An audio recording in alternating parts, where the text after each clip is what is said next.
Ahí acaban de llegar todos los que tenían que llegar, gracias a Dios.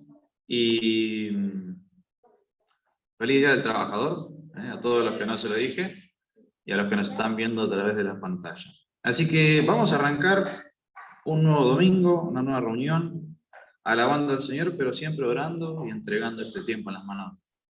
Así que oremos.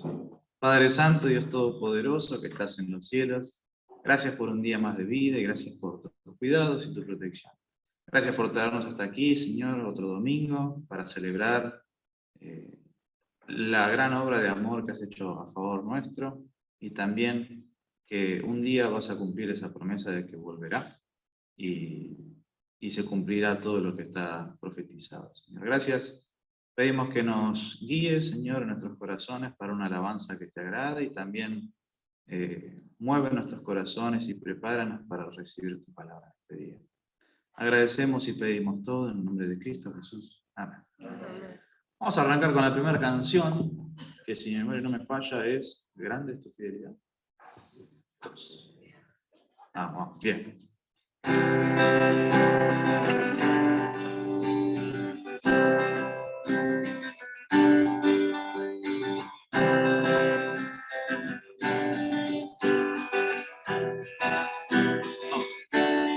Grande Señor es tu reino, todo mío permanece. Ultrapassas nunca pierdes, la victoria tuya es. Podemos confiar en tus promesas, tu palabra es eterna. Duermes, nunca cambias, nunca pierdes tu poder. Cuán grande es tu fidelidad, con gozo te cantamos, Dios. Oh, cuán grande es tu fidelidad, grande es tu fidelidad.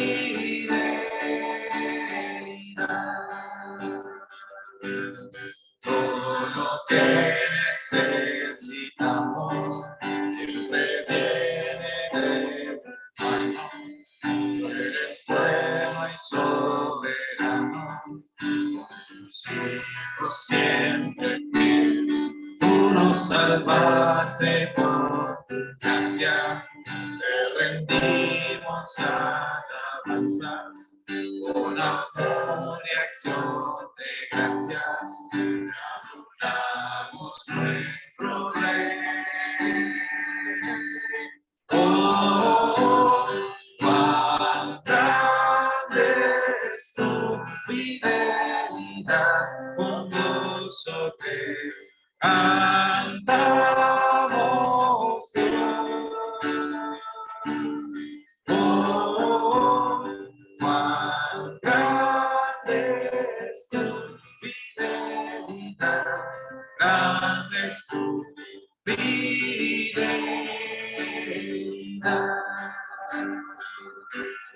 Cada día cantaremos de tu salvación, de tu gloria contará cada generación. Alzaremos la bandera de tu redención.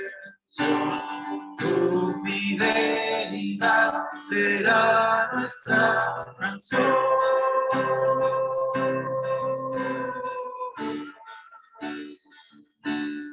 Oh, cuán grande es tu fidelidad, con gozo te cantamos, Dios. Oh, cuán grande es tu fidelidad, grande es tu fidelidad.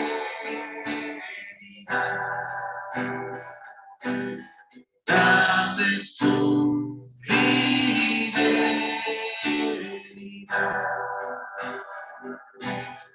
Grande es tu fidelidad.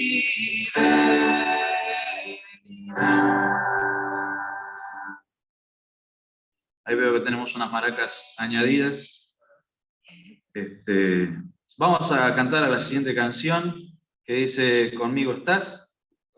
Y después vamos a cantar la última. No hay nada más.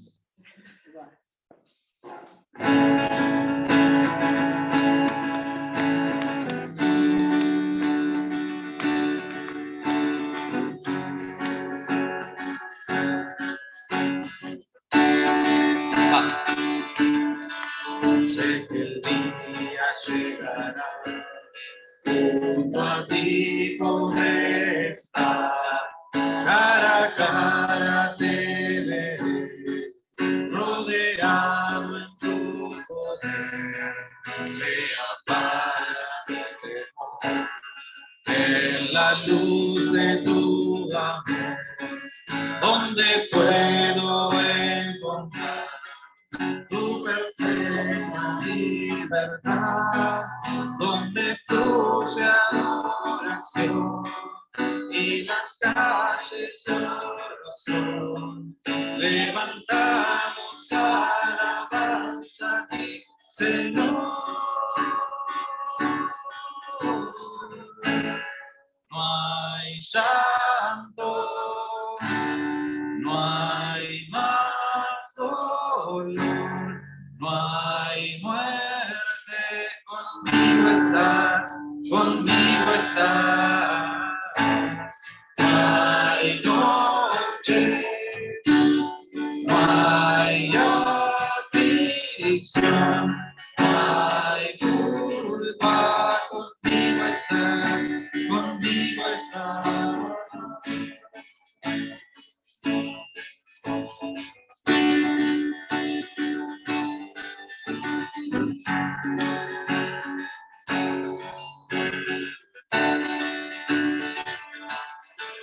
Aún en la dificultad, en ti puedo confiar, firme permaneceré,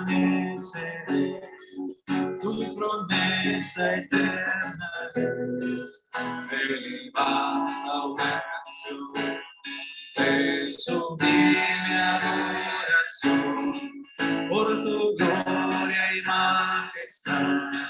Sé que el día llegará cuando el mundo viva en paz, sin violencia y maldad. Levantamos alabanza a ti, Señor.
Por la eternidad,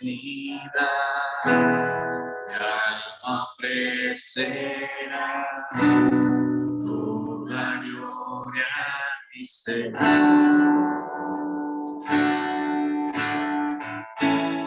Por la eternidad, mi alma ofrecerá toda gloria a ti, Señor.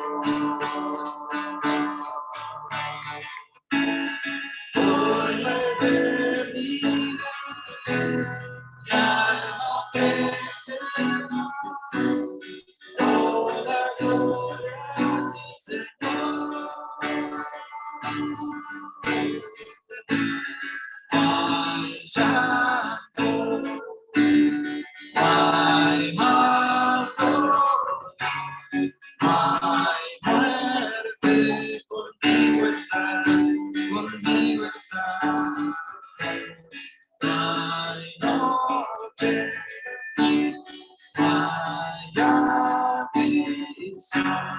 Ay, puta, conmigo estás, conmigo estás.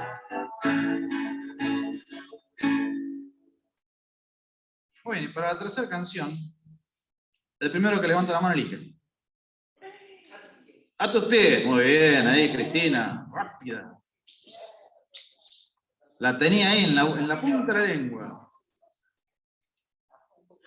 Ah, los agarré desprevenidos, ¿eh?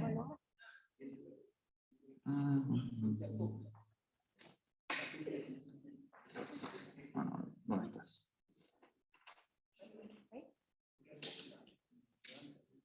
Ah, perdón. Ese, no es el lugar más alto.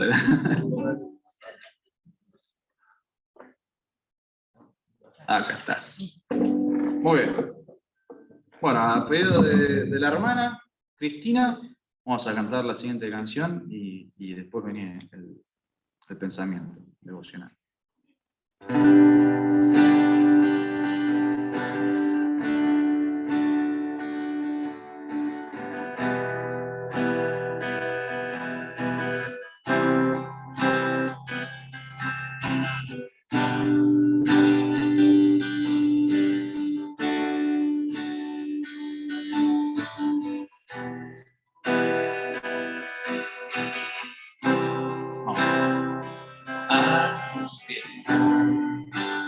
De mi corazón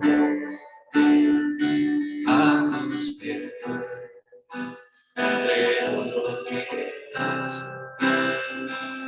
es el lugar de mi seguridad, donde nadie me puede señalar.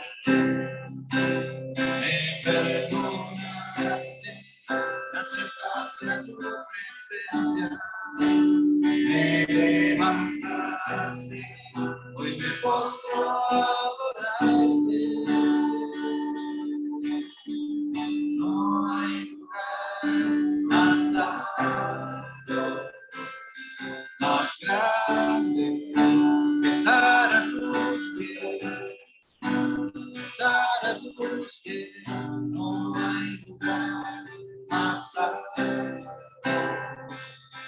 más grande que estar a tus pies, estar a tus pies, a tus pies, de mi corazón, a tus pies, entrego lo que es el lugar de mi seguridad, donde nadie me puede señalar. Me perdonaste, me acercaste a tu presencia, me levantaste, hoy me postro a adorarte. No hay lugar más alto, más grande que estar a tus pies, estar a tus pies. No hay lugar más alto, más grande que estar a tus pies, estar a tus pies. Y aquí permaneceré, postrado a tus pies. Y aquí permaneceré a los pies de Cristo. Y aquí permaneceré, postrado a tus pies. Y aquí permaneceré a los pies de Cristo. No hay lugar más alto, más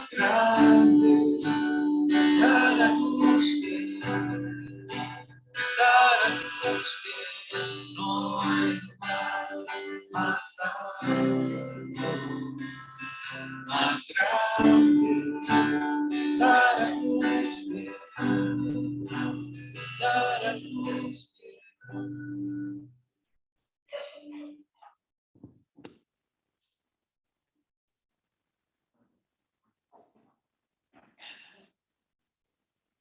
Muy bien.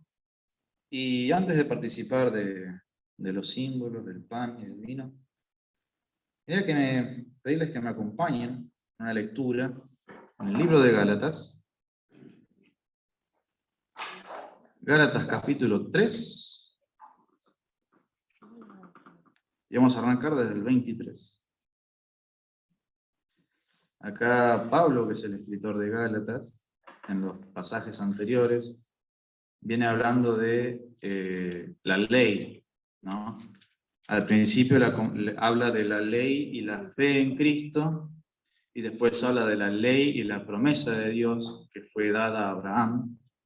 Y después, a partir del 23, dice, por lo menos acá en la NTV, el título que le pone es Hijos de Dios por medio de la fe. Y dice así el 23, yo la estoy leyendo de la NTV. Dice, antes de que se nos abriera el camino de la fe en Cristo, estábamos vigilados por la ley. Nos mantuvo en custodia protectora, por así decirlo, hasta que fuera revelado el camino de la fe. Dicho de otra manera, la ley fue nuestra tutora hasta que vino Cristo. Nos protegió hasta que se nos declarara justos ante Dios por medio de la fe. Porque antes la ley era lo que determinaba si uno era justo o no, era la comparación, la vara de medida con la santidad de Dios. Dice el 26, pues todos ustedes, perdón, el 24, me había salteado. Gracias, tía, 25. Y ahora que ha llegado el camino de la fe, ya no necesitamos que la ley sea nuestra tutora, pues todos ustedes son hijos de Dios por la fe en Cristo Jesús. Y todos los que fueron unidos a Cristo en el bautismo se han puesto a Cristo como si se pusieran ropa nueva. Ya no hay judío ni gentil, esclavo ni libre, hombre ni mujer, porque todos ustedes son uno en Cristo Jesús. Y ahora que pertenecen a Cristo, son verdaderos hijos de Abraham. Son sus herederos y la promesa de Dios a Abraham les pertenece a ustedes. La promesa es la que hablaba antes, que dice, en tu simiente serán bendecidas todas las naciones. Avanzamos al versículo 1 del siguiente capítulo. Dice así, piénsenlo de la siguiente manera. Si un padre muere y deja una herencia a sus hijos pequeños, esos niños no están en mejor situación que los esclavos hasta que se hagan mayores de edad, aunque son los verdaderos dueños de todas las posesiones de su padre.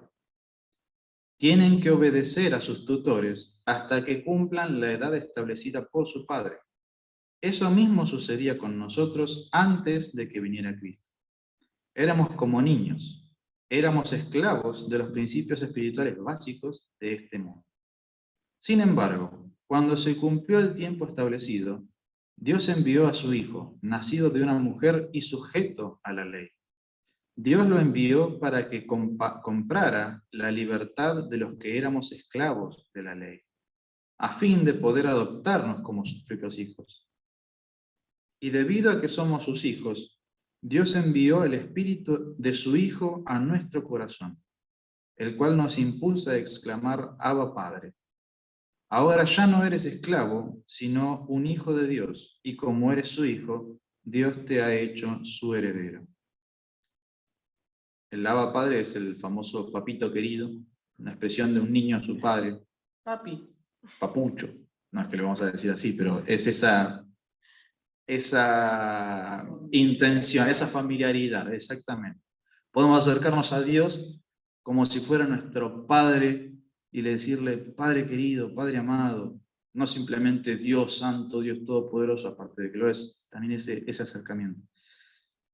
Y quería compartirles estos pasajes porque es interesante, ¿no? En más de una ocasión en la palabra de Dios bueno, todo el Antiguo Testamento hablaba de la ley y los mandamientos y las cuestiones que se tenían que seguir, que después el hombre terminó agregándole más cosas y haciendo una carga de esa ley a las demás personas que realmente querían acercarse a Dios. Ah, no, vos querés acercarte a Dios, tenés que hacer esto, esto, esto y aquello, no tenés que hacer aquello, tenés que tener en cuenta esto. Y era, como digo, como dije antes, una comparación, una vara de la santidad de Dios que era imposible alcanzar. Sin embargo, Pablo acá nos dice, eso nos mantenía más o menos orientados hacia el lugar correcto, hacia Cristo. Porque cuando vino Cristo, ya no necesitábamos, el ser humano, cumplir con todos esos requisitos para ser declarados justos y santos ante Dios. Simplemente poner nuestra fe en Cristo. Por eso dice, hijos, por medio de la fe. Poner la fe en Cristo ya te justifica, te hace santo, te hace justo porque lo sos a través de Jesucristo. Que Él ya cumplió toda la ley y es el único hombre, también Dios, que cumplió la ley y nunca pecó, sin embargo murió, como sabemos que murió en un juicio injusto. Los mismos dirigentes que supuestamente tenían que velar para que se cumpla, se mantenga la ley, metían testigos falsos, hacían cosas que rompían ellos mismos la propia ley, y por envidia, por miedo, por temor también a perder el poder que tenían ellos, dijeron vamos a encontrar una manera de matarlo. Y bueno, lo lograron, pero sin querer, sin saberlo, estaban cumpliendo la obra de Dios. Y esa obra es la que venimos a recordar hoy. Que Jesucristo vino en cuerpo, por eso el pan, que tenía la misma necesidad que tenemos nosotros. Si se pinchaba el dedo, le dolía. Si no comía mucho tiempo, tenía hambre. Si estaba mucho tiempo despierto y hacía muchas actividades, tenía cansancio, que tenía miedo. Cuando está en el huerto de Getsemaní, dice, tengo tanto miedo que me siento morir. Tengo tan... Sudaba gotas de sangre, dice la palabra. Y ese cuerpo que también fue clavado y fue colgado de un madero y atravesado con una lanza también. Ese es el cuerpo de Jesucristo que venimos a recordar hoy como esa ofrenda de Dios, a favor nuestro, básicamente. Y luego el vino que representa la sangre, que Juan en una de sus cartas dice que esa sangre nos limpia de todo pecado. Y esa sangre que era necesaria porque se estaba confirmando el nuevo pacto. Cada vez que Dios hacía un pacto con la humanidad, había un sacrificio, había un derramamiento de sangre. Y cuando se hizo el nuevo pacto, a través de Jesucristo, la sangre de Jesucristo fue la que se derramó. Y qué hermoso es que no queda ahí en que uno pone la fe y bueno, sí, soy justo, soy salvo, ahora tengo la seguridad de que cuando pase este mundo voy a estar en la eternidad con el Señor. No solo eso, sino que Dios agrega una cosa más, nos toma como sus hijos. Somos herederos de Dios, somos coherederos con Jesucristo, dice en otra parte la palabra de Dios. Y es hermoso que no se quedó ahí, que no dijo, bueno, yo los voy a salvar y listo, yo los voy a salvar y los voy a hacer míos, mis hijos. No habla de que somos un número más, somos sus hijos y Él tiene cuidado de nosotros, es lo que estamos viendo con los jóvenes, que no solo se preocupa de nuestra eternidad, sino también se preocupa de nuestro tiempo acá, de que podamos vivir una vida plena con Él.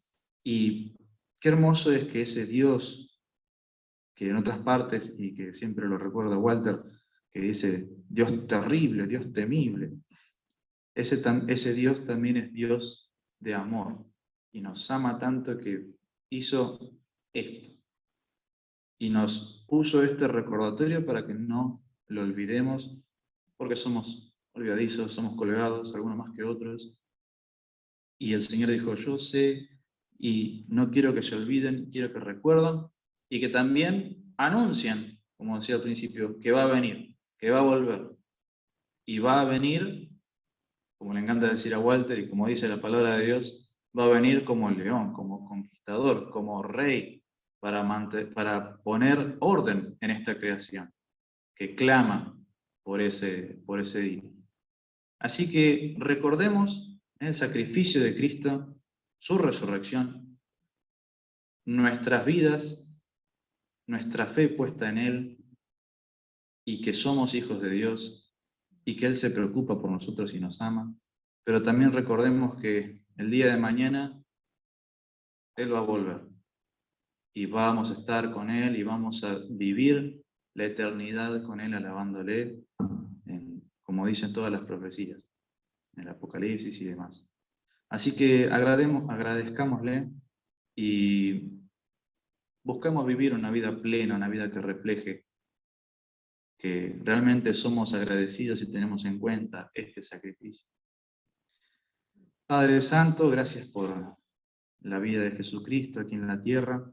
Gracias porque vino, Señor, sujeto a la ley. Fue perfecto, Señor.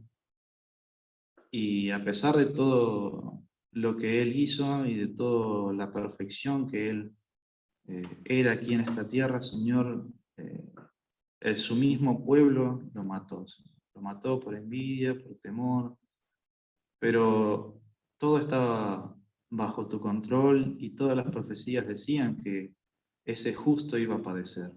Pero gracias, Señor, porque resucitó. Y hoy está vivo y está a tu diestra abogando por aquellos que ponen su fe en Él. Y gracias, Padre, porque nos adoptas como hijos a través de esa fe puesta en Cristo. Gracias por el pan que representa ese cuerpo que fue lastimado, fue atravesado y que sufrió tantas cosas, no solo físicas, sino también emocionales. Y que se entregó, Señor. Sabiendo todo lo que iba a pasar, se entregó para cumplir con tu voluntad. Damos gracias, Señor, y ayúdanos a siempre recordarlo y a tenerlo en nuestra memoria. Agradecemos infinitamente por esta gran obra de amor, Señor. En el nombre de Cristo Jesús. Amén. Amén.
Padre Celestial, también queremos agradecerte por la copa que vamos a compartir.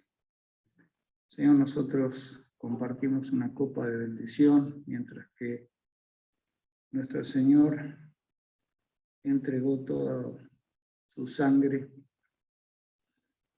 que quedó simbolizada con esta copa, pero era necesario, como escuchamos también, el sacrificio para ser declarados justos delante de ti. Gracias, Padre Celestial, por poder compartir, por el privilegio que tenemos y que podamos, Señor, en este momento de íntima comunión también agradecerte, oh Dios, por habernos dado el Salvador que necesitábamos. No merecíamos nada, pero sí necesitamos la obra de Cristo. Te alabamos en el nombre del Señor Jesús. Amén.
Gracias, Señor, porque tú abriste la puerta de entrada al cielo.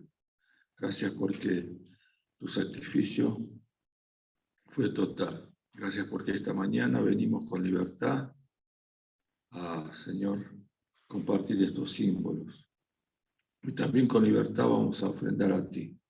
Señor, de lo mucho que tú nos has dado, apartamos una parte para ti. Todo es tuyo y tú te mereces todo. En el nombre de San Jesús. Amén. Amén.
Muy buenos días, hermanas, hermanos.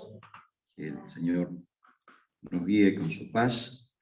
Y quería compartir con ustedes la lectura de Génesis, capítulo 13.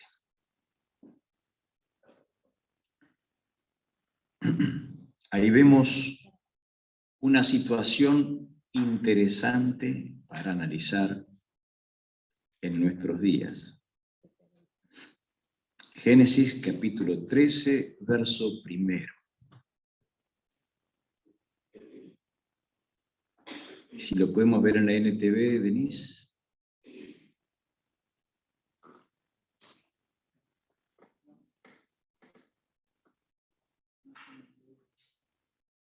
Se fue la NTV. Entonces Abraham salió de Egipto junto con su esposa, con Lot y con todo lo que poseían, y viajó hacia el norte, al Negev. Abraham era muy rico en ganado, plata y oro. ¿Recuerdan ustedes que Abraham recibió un mandato de Dios de irse de su comarca, de sus parientes, a la tierra que yo te prometo? Y vino desde el oriente hacia la zona de Canaán. Es como si hubiera viajado de Irán hacia la zona de Israel, a la tierra que Dios le prometía que le iba a dar. Y con él vino también su sobrino Lot. Este sobrino que él toma el cuidado con él. Después Abraham baja a Egipto y tiene toda esa situación que le dice a su esposa: no te presentes como esposa, sino como hermana, para evitar que me maten, porque sos hermosa. Luego todo ese episodio que el faraón ocurre, que ya habremos visto y recordado, y es echado. Pero cuando se va con más cosas. Se va con más cosas, con tal de que te vayas, le dan más cosas. O sea que Abraham es una persona que tiene mucho capital. Tiene plata, tiene oro y ganado. Ovejas. Tiene mucho. Y Lot, que es su sobrino, también. Desde el Negev continuaron viajando por tramos hacia Betel y armaron sus carpas entre Betel y Jai, donde habían acampado antes. Era el mismo lugar donde Abraham había construido el altar y allí volvió a adorar al Señor. Lot, quien viajaba con Abraham, también se había enriquecido, mucho con rebaños de ovejas y de cabras, manadas de ganado y muchas carpas. Pero la tierra no era suficiente para sustentar a Abraham y a Lot si ambos vivían tan cerca el uno del otro, con todos sus rebaños y manadas. Entonces surgieron disputas entre los que cuidaban los animales de Abraham y los que cuidaban los de Lot. En aquel tiempo también vivían en la tierra los cananeos y los fereceos. Aquí nos detenemos para analizar qué tipo de conflicto aparece. Hay un conflicto de intereses, hay un conflicto económico, hay un conflicto de recursos que ahora se transformaron escasos. ¿Cuándo un recurso se transforma en escaso? Cuando no alcanza para todos. Ahí tenemos un problema. Cierta vez en una dinámica que nos hicieron en la escuela, vino un señor y estaba dándonos algunas indicaciones, tareas, y nos quería hacer vivenciar un conflicto. Entonces nos puso en un bote, estábamos todos en un bote, supuestamente, remando, ningún problema, y dijo, empieza a entrar agua en el bote. Una cosa así. ¿Qué hacemos? Sacamos agua, pero alguien sugirió. Empecemos por el más gordo, dice. Hay un conflicto, porque el recurso es escaso. Hay poco aire ya en el bote. Y entonces empezaba a meternos en la piel quién es el que, y generaba conflicto. Pero claro, los recursos son escasos.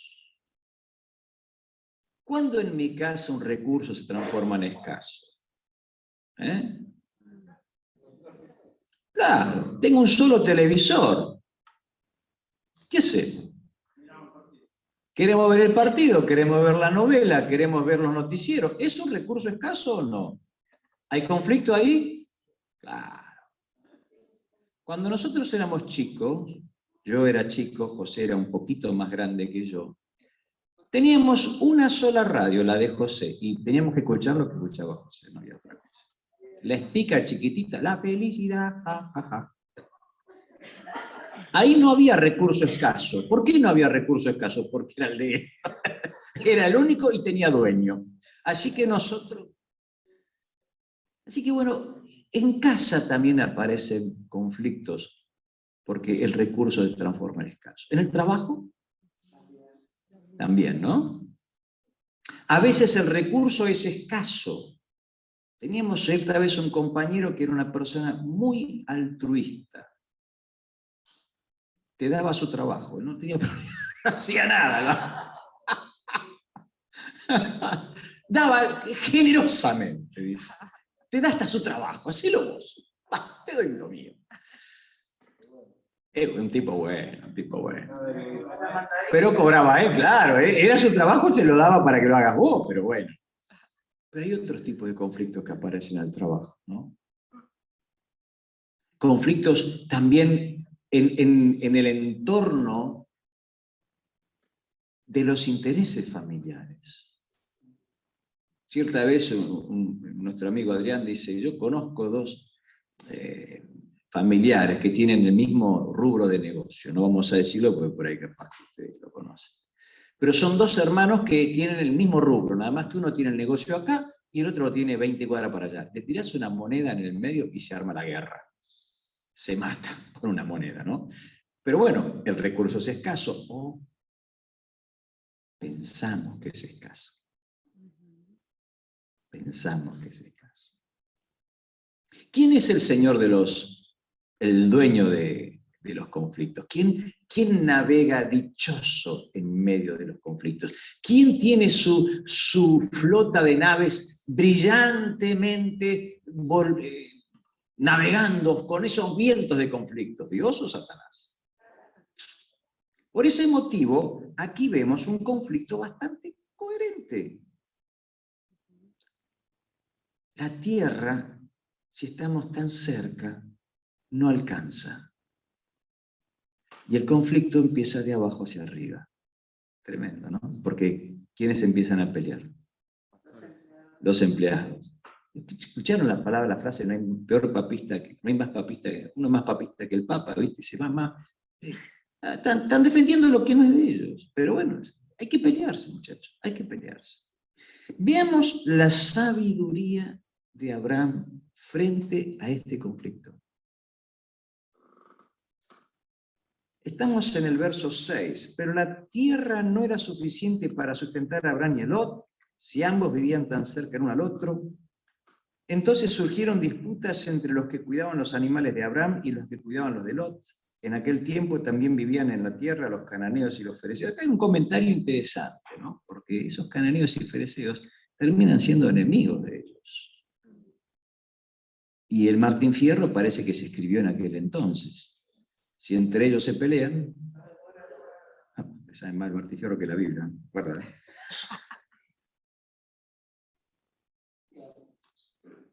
8. Finalmente, Abraham le dijo a Lot: no permitamos que este conflicto se interponga entre nosotros o entre los que cuidan nuestros animales. Después de todos, somos parientes cercanos.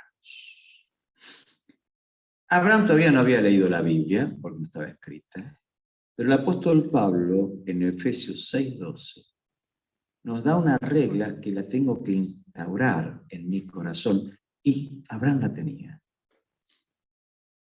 No tenemos lucha contra carne y contra sangre, contra huestes espirituales, o sea, contra Satanás, contra los espíritus de Satanás. Y acá Abraham está reconociendo que el conflicto va a ser un conflicto grave. Y él dice, somos parientes, cercanos.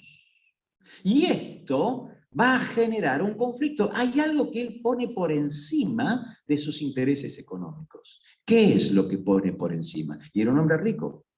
¿Ustedes conocen a alguna persona rica? No me miren a mí, miren por otro lado. Pero si conocen a una persona rica, no piense que porque tiene mucho siente que le sobra. ¿Cierto? Al contrario, ¿por qué no tengo más? Entonces ahí tenemos que Abraham no es esa persona. Tiene algo arriba él. ¿Qué es lo que tiene arriba? La paz. Por eso él toma lo que el apóstol Pablo después puso y reconoce, yo no tengo la lucha contra mi hermano, mi vecino, mi primo. Mi lucha no es ahí. Tengo que luchar con quien está gobernando esto y con quien se va a bendecir con toda esta pelea. Entonces allí vemos que él toma la iniciativa porque él está mirando de abajo hacia arriba y de arriba hacia abajo. Esto que empezó con una lucha y pelea y disputa entre nuestros empleados va a terminar ¿qué? Separándonos. ¿Y somos qué? Parientes cercanos. El Señor Jesucristo en Mateo 5:9 dice, benditos, dichosos, bienaventurados los pacificadores. Y en otra traducción dice, los que trabajan para la paz. Abraham está trabajando para la paz. La paz no surge, y tengo que aprender, y todos debemos que entenderlo, que no surge naturalmente. Si yo dejo dos personas, naturalmente no va a haber paz. Generalmente va a aparecer primero el conflicto. Pongamos dos niños, no se conocen, juegan en la hamaca, uy, qué lindo, hasta que uno dice, yo quiero estar arriba y vos que tenés trabajo. Sonaste. Apareció el conflicto. ¿Sí? Apareció el conflicto. Tremendo, ¿eh? Pone la gran discusión de nuestra vida. No es cómo buscamos la paz, sino yo quiero esto, a toda costa. Entonces acá Satanás empieza a tener un tema, pero Abraham le gana la pulseada a Satanás. Porque dice, empezó a aparecer un conflicto entre nuestros empleados. Busquemos la forma de solucionarlo porque somos parientes cercanos y esto va a crecer.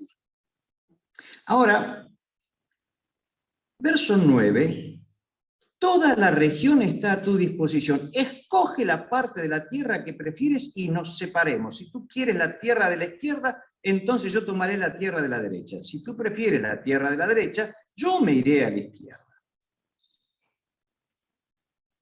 Veamos lo que correspondía hacer según la costumbre de Oriente. ¿Qué les parece? El tío le deja elegir al sobrino, pero lo correcto que hubiera sido en esa estructura. Tío, elegí vos. ¿Estamos de acuerdo? Tío, elegí vos. Pero a Abraham no le importa dejar que elija primero su sobrino. Porque él quiere paz. Sabe que económicamente le va a costar. ¿Qué dijo Jesucristo? ¿Quiénes son los pacificadores? Los que trabajan para la paz. Y cuando trabajo estoy invirtiendo. No dice los que ganan para la paz. La paz implica pérdida. Y aquí Abraham pierde. Porque le dice elegí. Y el otro. El otro, ¿qué hizo? Y seguro. El texto bíblico dice que Lot miró con detenimiento las fértiles llanuras del valle del Jordán en dirección a Zoar. Toda esa región tenía abundancia de agua, como el jardín del Señor o la hermosa tierra de Egipto. Esto ocurrió antes de que el Señor destruyera Sodoma y Gomorra. Lot escogió para sí todo el valle del Jordán, que estaba situado al oriente. Se separó de su tío Abraham y se mudó allí con sus rebaños y sus siervos. Entonces Abraham se estableció en la tierra de Canaán. Y Lot movió sus carpas a un lugar cercano a Sodoma y se estableció entre las ciudades de la llanura. Pero los habitantes de esa región eran sumamente perversos y no dejaban de pecar contra el Señor. Hemos visto que hay muchos orígenes en este conflicto. Uno de ellos puede ser la envidia. La envidia siempre lleva a la división. Las discusiones siempre minan la base, dice el comentario bíblico, de la confianza mutua. Minan la base de la buena voluntad y obstaculizan el progreso. Las divisiones obstaculizan el progreso. Siempre. Lot es el ejemplo de la persona que se ocupa de sus intereses. ¿Está bien ocuparse de sus intereses? Sí. Pero la Biblia nos enseña otro principio. Mirar al otro. Y fíjense que Lot toma una decisión de mucho riesgo, pero él privilegió, ahí están los campos más fértiles. Está al lado de una ciudad Sodoma, bueno, ¿qué le vamos a hacer? Son gente mala, son perversos. Y ellos lo sabían. ¿Por qué ellos lo sabían? Porque lo dice el verso 13. Era notorio, era notable, pero él privilegió lo económico, no importa si eso me acercaba a zonas de cierto riesgo. Cuidado que a veces yo estoy tentado a tomar decisiones que son, por ahí, intensamente buenas. Pero por ahí me acercan a lugares peligrosos. Se me ocurre, ¿no? Se me ocurre, decisiones, mirá, qué lindo que es acá, pero ¿viste? ¿Y nuestros hijos dónde van a estar? Y van a estar acá, allá, ¿y la gente cómo está? ¿Sí? Cierta vez una persona venía a hablar para traer a sus hijos a la escuela, ¿dónde estábamos nosotros? No, pero nosotros queremos que nuestro hijo estudie, qué sé yo, ciencias naturales. No, nosotros damos ciencias sociales. No, buscaremos en la escuela. Digo, mire, todos terminamos decidiendo por el ambiente de la escuela donde van a ir nuestros hijos, no por la especialidad, porque estamos en el secundario. Después cada uno puede estudiar lo que quiera, porque los que van a ciencias naturales y quieren seguir medicina, van a entrar en medicina y van a rendir el mismo examen que el que sale de ciencias sociales, y no que va a salir más preparado, que va a salir. Es así. Cuidado, elíjalo según el ambiente, porque hay escuelas y hay escuelas, hay ambientes y hay ambientes. Y entonces veo que hay muchos padres que vienen y eligen la escuela por el ambiente. Acá me la recomendaron porque, entonces te das cuenta de lo que te digo. Hay decisiones que vienen en combo. Lot eligió los valles fértiles, pero él no se dio cuenta que venía con un combo. ¿Qué combo venía? Sodoma, Gomorra. Entonces dice, ¿le fue bien o le fue mal? Económicamente, ¡uf! ¿Pero es todo económico en la vida? Entonces ahí vemos cómo tenemos que estar mirando con los ojos de Dios. Y si Dios me manda al valle, voy a ir al valle. Si me manda a la montaña, voy a ir a la montaña. Pero cuidado, porque las decisiones vienen con un combo. Hay que pagar un precio, y a veces es muy alto, muy alto. Porque después vemos lo que le pasa a Lot y a su familia. Cuando estaban en medio de la podredumbre moral, que él tiene que decirle a la gente, les entrego a mi hija, hagan con ella lo que quieren, pero no toquen a estos. ¿Vos pensás lo que significa eso? ¿Vos pensás lo que significa eso?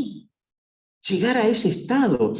Decir, qué bueno, Lot, tus ovejas están enormemente gordas, tenés un montón más, pero tuviste que llegar a decir eso.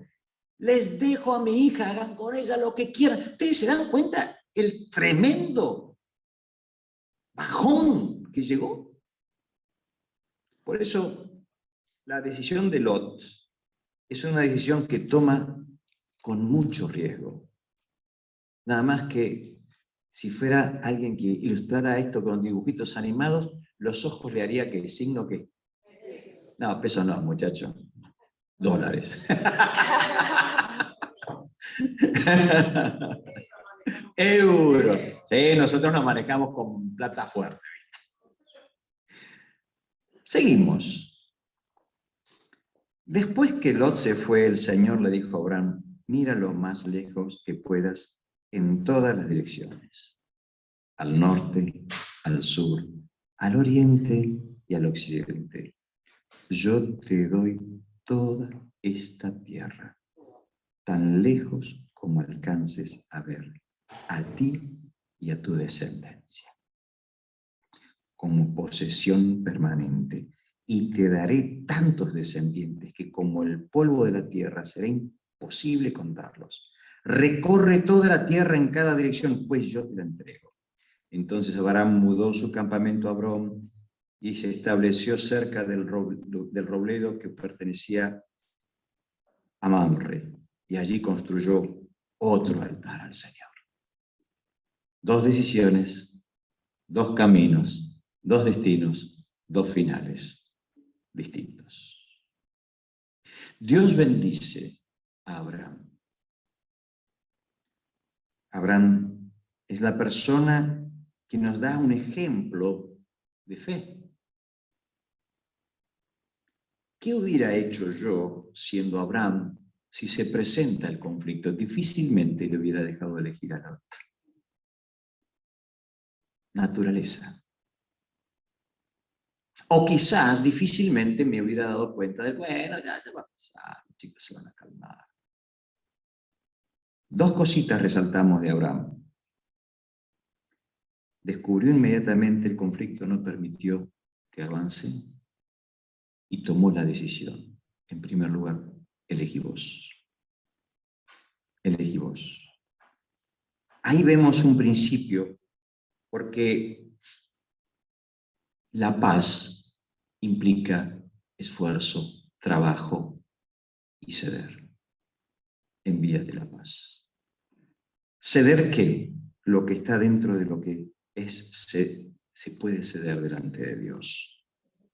Ceder lo que cedió a Abraham le permitió bendecir su vida y su resto de su familia. Veamos un ejemplo más, Pablo. Vamos a ir a Filipenses, capítulo 1, verso 19. Y en Filipenses, capítulo 1, verso 19, vamos a estar viendo otra cuestión que él tiene que elegir, y él dice con sus palabras: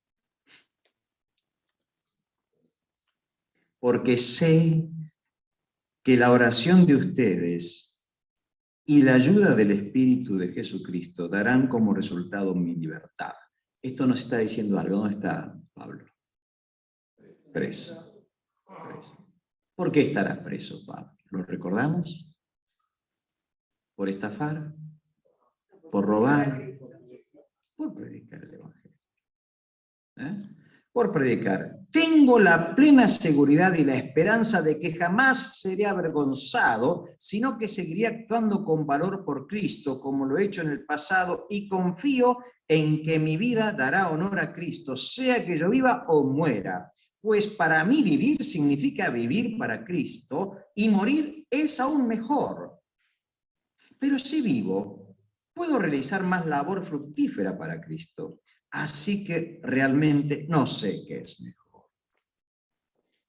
En la versión del 60 lo traducen parecido. Pero si quedarme resulta en beneficio de ustedes, no sé qué elegir. Y acá vemos otra situación de elección, donde Pablo se queda diciendo: yo me quiero ir a estar con Dios.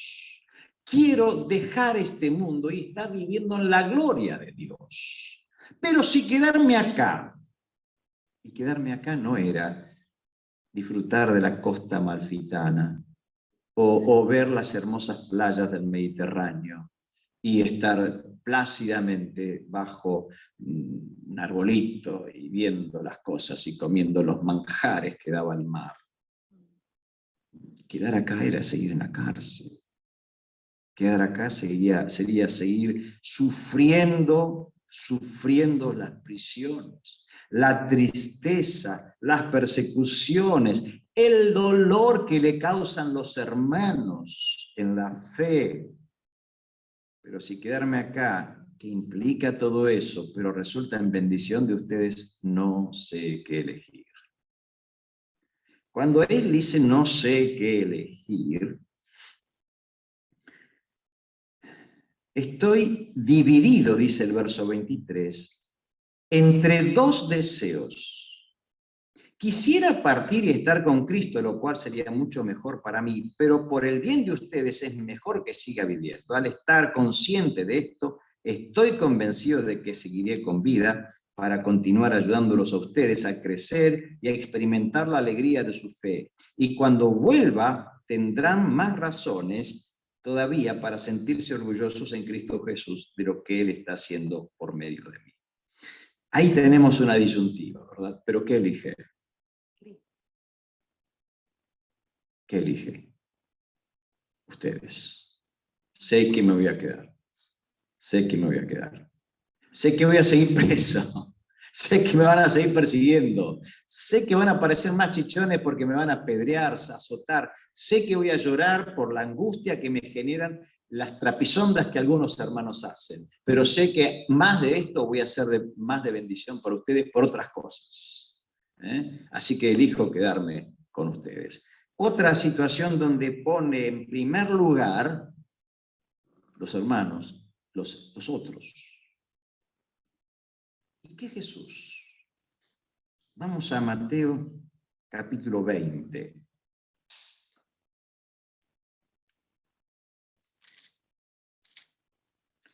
Capítulo 20 de Mateo, donde vamos a ver allí algo bastante interesante que se contrapone, verso 20 del capítulo 20. Y acá vemos una situación interesante donde se genera un conflicto que está latente, pero que se hace visible. Entonces la madre de Santiago y de Juan, ¿quiénes eran estos? 2 discípulos del Señor. Juan, ¿quién es Juan? El más chiquitito, el que se pasa a la historia como el discípulo amado. Se acercó con sus 2 hijos a Jesús, se arrodilló respetuosamente para pedirle un favor. ¿Cuál es tu petición?, le preguntó Jesús. La mujer contestó: te pido por favor que permitas que en tu reino mis 2 hijos se sienten en lugares de honor a tu lado, uno a la derecha y el otro a tu izquierda. ¿Era para la foto? ¿Quiénes se sientan en la foto al lado del personaje? Los más importantes, ¿no? Me imagino si estaríamos en la corte de un reinado, el reino de Caseros, ¿no? Y viene el rey de Caseros, y se sienta el rey de Caseros para la foto institucional. ¿Quién va a ir a la derecha y quién va a ir a la izquierda del rey de Caseros? Los más importantes, ¿de dónde? De Caseros. ¿Es lo que le pide la mamita? Le está pidiendo: Señor, hay un hecho de fe acá. Vamos a decir que hay un hecho de fe. ¿Cuál es el hecho de fe? Que va a venir el reino de Cristo. Lo cree tanto que quiero que mi hijo a la derecha y mi otro hijo a la izquierda sean los que cortan el bacalao. ¿Está bien? Porque esa es la función. Ustedes saben que el poder detrás del poder es el poder. ¿Sí? Y el gobernador o el presidente, ¿saben quién tiene más poder que ellos? Los que eligen la agenda, los que eligen quién van a hablar con él o no. Esos son los que realmente tienen el poder. El que maneja la agenda de citas, el que dice quién entra a hablar con el rey y quién no entra. Porque el rey no está diciendo: a ver, ¿quién vino a verme? Vino Silvio, vino Miguel, vino José. Bueno, que venga Miguel, que venga Silvio, José. No. Listo, él no lo dice el rey. Lo dice el que maneja la agenda. Y ella le está diciendo: respetuosamente, yo sé que vas a venir en tu reino. Fe. Quiero que mi hijo, uno a la derecha y otro a la izquierda.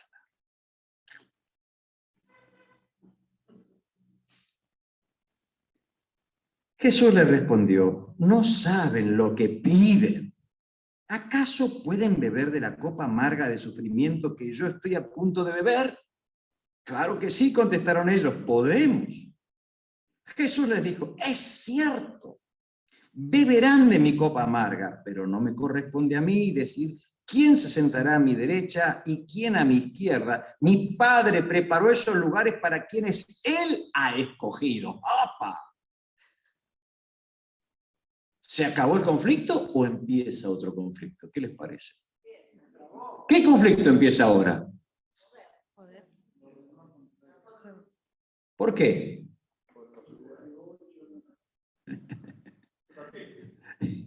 Escuchamos. Calculo que esto de postrarse de la mamá hablando no le habrá dicho al oído. Y la parada que dio el Señor Jesús a estos 2 fue tremenda. Ahora, ¿cómo habrán mirado los otros estos? Y esto, mira cómo nos comieron como poste caído, diríamos, ¿no? Sí, estos vienen con la motosierra. Porque también ellos querían estar ahí, ¿o no? Estamos todos en la carrera. Todos queremos estar ahí. ¿Quiénes son ustedes para ganarnos de mano? Ahí está el conflicto.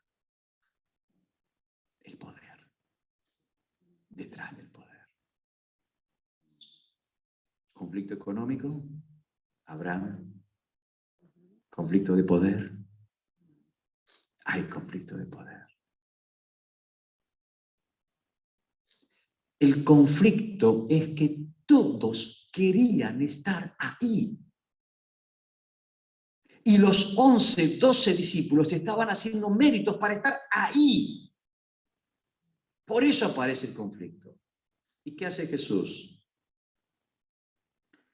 Cuando los otros 10 discípulos oyeron lo que Santiago y Juan habían pedido, se indignaron. Así que Jesús los reunió a todos y les dijo: ustedes saben que los gobernantes de este mundo tratan a su pueblo con prepotencia y los funcionarios hacen alarde de su autoridad frente a los súbditos. Eso es lo que hacen los reyes. Y ustedes piensen que así va a ser mi reino, dice Jesús. Pero entre ustedes será diferente. El que quiera ser el líder entre ustedes deberá ser el sirviente. Deberá ser sirviente. Y el que quiera ser el primero entre ustedes deberá convertirse en esclavo. Pues ni aún el Hijo del Hombre vino para que le sirvan, sino para servir a otros y para dar su vida en rescate por muchos. Jesucristo nota el conflicto de ellos. Queremos gobernar como se gobierna en la tierra. Queremos ser importantes como somos importantes en la tierra. El importante es el que da la última palabra, el importante es el que toma decisiones, el importante es el que manda, el importante es el que decide, el importante es el que está de arriba. Y Jesucristo le dice: muchachos, no, el reino justamente no es así. El más importante es el que sirve. El que sirve a los demás. Fíjense en mí. Y quiero terminar con esta frase. Pues ni aún yo, dice Jesús, vine para que me sirvan, sino vine para servir a otros y para dar mi vida en rescate por muchos. El conflicto de Abraham se soluciona así también. Lo importante no soy yo, sos vos. Elegí vos. A mí lo importante es estar en paz. ¿Querés ir a la izquierda? Andar a la derecha. ¿Querés ir a la derecha? Que andar a la derecha. ¿Querés ir a la izquierda? Andar a la izquierda. No importa, elegí. Yo voy para el otro lado. Los discípulos aprenden ahí, y yo aprendo también, que lo importante es servir. Las decisiones que impliquen servir son decisiones de Dios. Servir a los demás. Pablo toma el deseo de vida en base a esto, servir a los demás. Y en Filipenses 2, allí en Filipenses 2, nos enseña justamente ese principio donde dice: haya pues en vosotros. ¿Qué cosa? El mismo sentir que hubo en ¿quién? En Cristo Jesús. ¿Cuál es el sentir que hubo en Cristo? Vine a servir y no a ser servido. Y entonces pone el paralelo. Cuando dice vino a servir, quiero que noten, dice el apóstol Pablo, desde dónde vino a servir. El cual no estimó el ser igual a Dios como cosa que aferrarse. Desde ahí vino, sino que se despojó a sí mismo tomando forma de siervo y haciéndose en forma de siervo, haciéndose obediente hasta la muerte y muerte de cruz. Humano, siervo, muerte. Pero arrancamos, que ese texto siempre lo tomamos y le cortamos el primer parte, pues ese texto está dado para que yo tenga el mismo sentir que tuvo Cristo. Haya pues en vosotros este sentir que hubo en Cristo Jesús. Y eso es lo que tenemos que tener nosotros. Hay conflictos de decisiones, hay conflictos que pueden venir en mi vida constantemente. Aprendemos de Abraham, paz, hay que trabajarla, implica pérdida, la paz es un bien prioritario. Servir a mi hermano es un bien prioritario.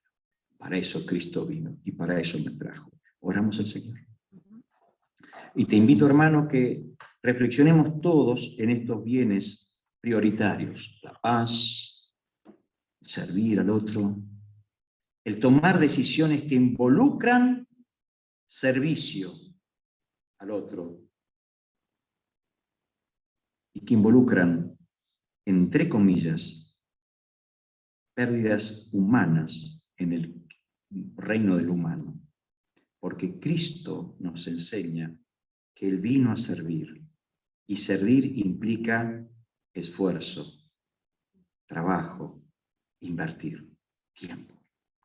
Padre, gracias te damos por el ejemplo de Abraham, gracias te damos por el ejemplo de Pablo y el supremo ejemplo de Jesucristo. ¿Cuánto necesitamos aprender de ellos para poner en primer lugar la paz, que es un bien tuyo? Satanás navega en aguas turbulentas de la discordia. Jesucristo nos enseña que navegas en las aguas de la paz. Ayúdanos a tomar decisiones sabias. Guárdanos de tomar decisiones como tomó Lot, que a veces vienen con un combo de peligrosidad.